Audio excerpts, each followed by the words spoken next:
Hey, all y'all beautiful people out there in YouTube land. It's Joel Ellison with Pinnacle Gunsmithing and Powder here, the shop manager. We are coming to you today with another gun review that's come into our shop today.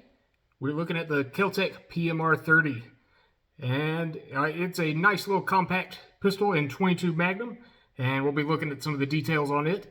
And we'll see how it stacks up against one of our other favorite pistols, the PSA Rock 5.7.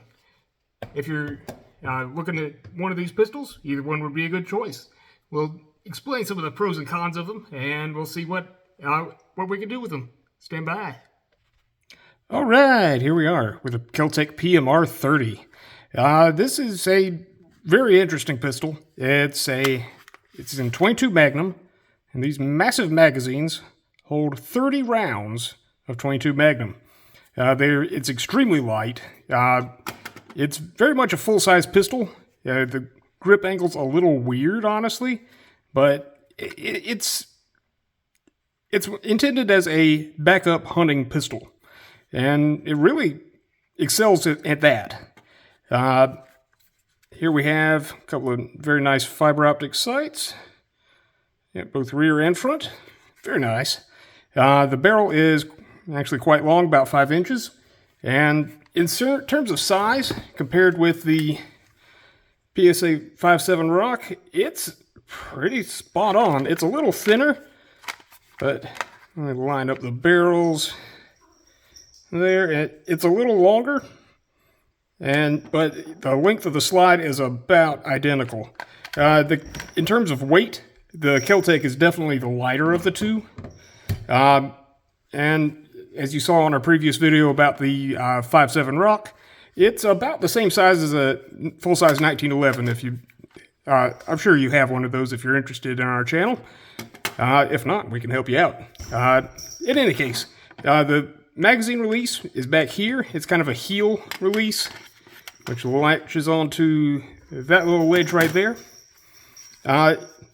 We have, in terms of controls, we have very little. We have an ambidextrous thumb safety, safety off, safety on, and we have a slide lock button.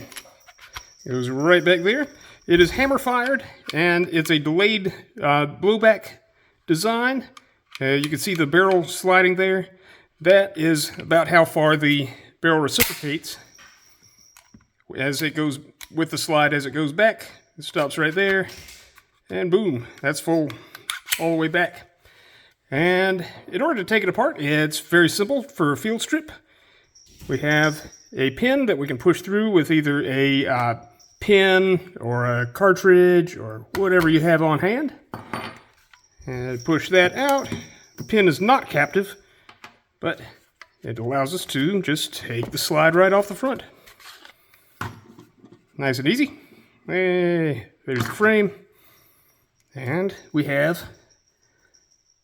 little buffer up here, and let's see, let me hang on one sec, let me make sure I'm doing this right. Okay, there we are. Yep, I had to refresh my memory of how this comes apart, but yep, just pulling the recoil spring and the guide rod comes out. It's captive. That's nice. And we have a little recoil buffer. We'll have to remember how that goes here in a sec when we put it back together. And then the barrel can come out.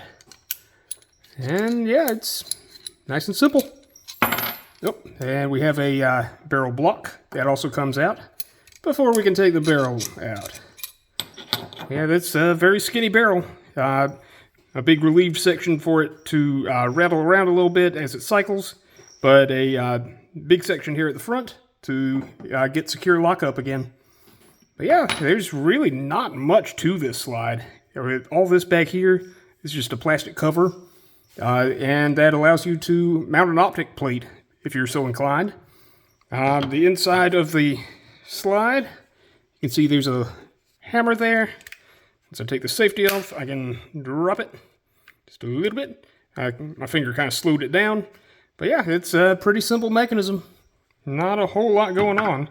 The complicated part, honestly, and really the most impressive, are these magazines. They come with a little loader here that pushes it down and pushes the round back. You actually put it over the magazine like that and load it through the back with a cartridge.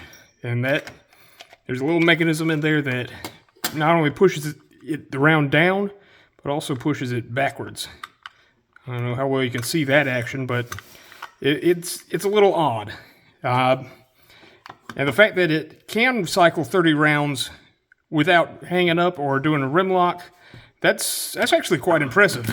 In any case, let me put it back together and I'll share with you some more thoughts. Stand by. Okay, in terms of looking at these two pistols, they're about the same size as one another. The PSA holds 24 rounds of 5.7 by 28. The Kel-Tec holds 30 rounds of 22 Magnum. It's about the same amount of ammo, really. There's a few more rounds over here, but this one, the Palmetto, has a little bit more reliable ignition. It's center fire as opposed to rim fire.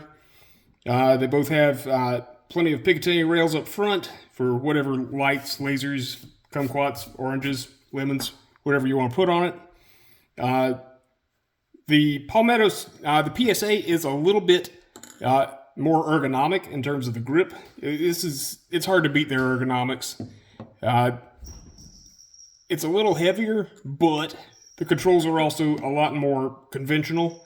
If you're used to a, quote, normal pistol, then I would probably pick this one. In terms of price, they're honestly about the same. It's in terms of accessories and add-ons, things like replacement sights. The PSA uses Glock sights. They're by far more abundant and just everywhere in the market. Whereas the Palmetto, the Kel-Tec over here, it's a little more niche. Let's say that. The sights themselves that come with it, they're pretty good. Good 3-dot arrangement. They are replaceable. The front sight is dovetailed. Rear sight kind of comes with the this whole cover on the back of the slide, which if you had to mount an object, you'd have to remove this whole thing and just replace that with their proprietary system. But yeah, they're both out there. In terms of quality, I will say the Kel-Tec has a reputation for some of these screws that hold the whole frame together to come loose, but so long as those are relatively tight, you shouldn't have much problems. In any case, it's a very unique pistol. Nobody says Kel-Tec copies anyone else. I will say that much. In any case, this has been Joel Ellison, and this has just been a quick look at the PMR-30. If you enjoyed and found value in what we do, please feel free to comment, like, and subscribe. And feel free to give us a follow on all our social media at Pinnacle Mountain Gunsmithing. And if you want to support us more directly, we visit our website at pinnaclemountaingunsmithing.com and book your appointment to see us today. We're a full-service gun shop, and we can get you just about any pistol or rifle or shotgun, for that matter, that you want. And if you want to meet us in person, we're also going to be at the gun show in Pickens, coming the 17th and 18th of May, 2025. If you're watching that farther in the future than that, well, sorry, you probably missed that. But feel free to see us online and make an appointment to see us. We'll see you soon. Bye.